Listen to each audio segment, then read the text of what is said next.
Hey, once again. Hi friends, how are you? Miss Annabelle here. Today we're gonna work on a cool activity with our peg kit. I hope you have one at home. And if you're watching this video, it's because you do probably have one at home. So anyway, we're gonna work on our kit to develop some skills in manipulation, number sense, number concepts, colors, shapes, just basically tactually exploring these items. And we also talk about size. Like I said, we could use numbers, we could count. So anyway, get out your peg. It looks like this, your peg kit. And you should have some of these different sizes and shapes. Actually not shapes, they're cylinders and they're just different sizes, and they have different textures on them. And some of the kits come with these sheets as well. So if that looks familiar, go ahead and hit pause and get yours out. Okay, pending my students' vision, what I like to do is kind of explore, and we could do hand over hand to have my students explore like this, and we go all the way around, and then we feel the edges. Oh, there's one edge, and then we feel the lines here. Oh, what shape does this remind you of? When we talk about, oh, it could be a rectangle maybe. Oh, feel inside. Use your nails. That's loud. How does it feel? Does it feel smooth? Does it feel bumpy? Oh, it's deep. It's pretty deep. This is a cool way of kind of like introducing it, exploring it. We can also then bring our pegs out, and we would, before actually starting an activity, we would have my student explore and feel. Ooh, does it feel round? Ooh, feel the top. And we can talk about the top. We could talk about the bottom. What does that remind you of? What shape might that remind you? And we could talk about, ooh, it's a circle. If my student is not able to see anything, then we could talk about the shape it reminds them of. We could talk about, ooh, feel these lines. How many lines do you feel? Oh, there's one, there's two. Oh, use your nail. Let's see if we could start from the top, go all the way down, and see if you can. Oh, there's one. Oh, there's two. Oh, and then I got to the bottom. And my student, if he has sight or she has sight, then we could look at it and we can, oh, feel the top. What shape does that look like? Oh, it looks like a circle. And then we could talk about the color. We could talk about the lines in the middle. So anyway, and then we can show them the difference between, oh, which one's bigger, or which one's thicker, which one's taller. Oh, they're about the same, Miss Annabelle. And then we can say, oh, this one's skinny. Oh, it fits in my palm. This one does not. I can't close my fingers with it. Feel it, squeeze it. Does it feel solid? Does it feel smooth? So anyway, we could just introduce that and explore our cylinders and talk about our cylinders. Which one feels heavy? Which one feels smooth? How many lines they feel?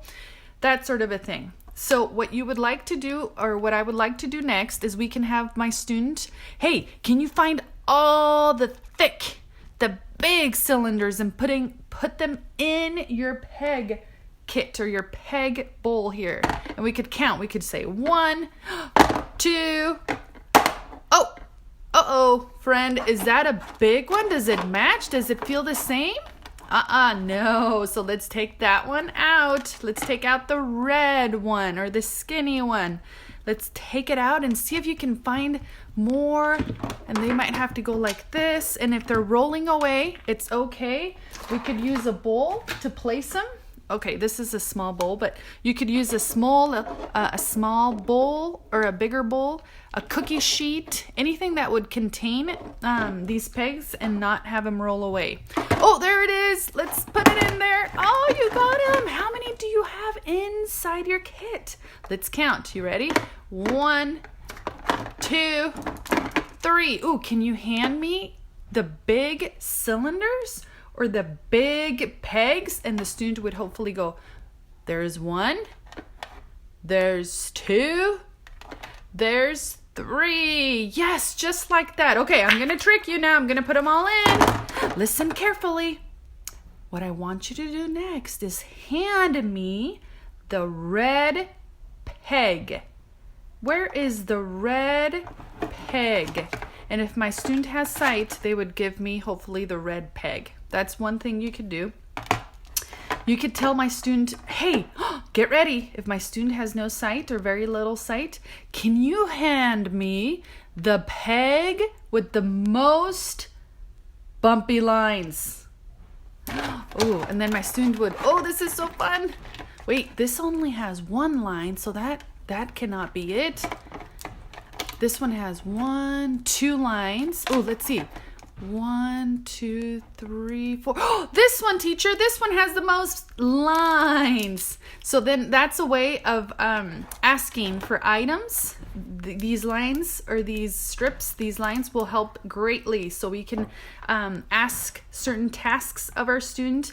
Anyway, so we're going to grab all our big pegs, and can we put our big pegs to the left-hand side? Oh, my friend Chapo is very noisy today. And so the next activity could be, okay, let's get the small pegs. Let's get him in there. And then we could count. 1, 2, 3, 4. Is that it? Oh, there's some more on the right-hand side. And we could shake if our student can't see so they can feel or listen for more. So we were at 4, 5, 6.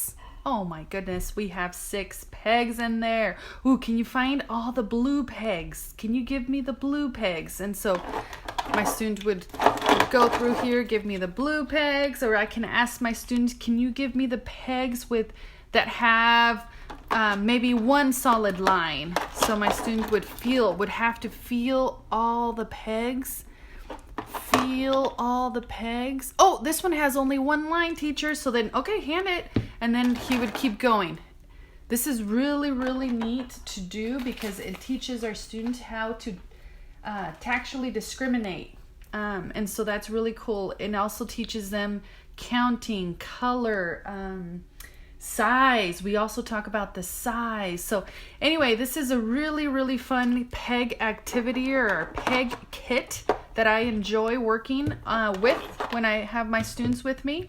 I will make another video to kind of talk about more activities for this peg kit that you could do. Anyway, have a good one. We will see you soon, and thank you for joining me. We'll see you later. Bye.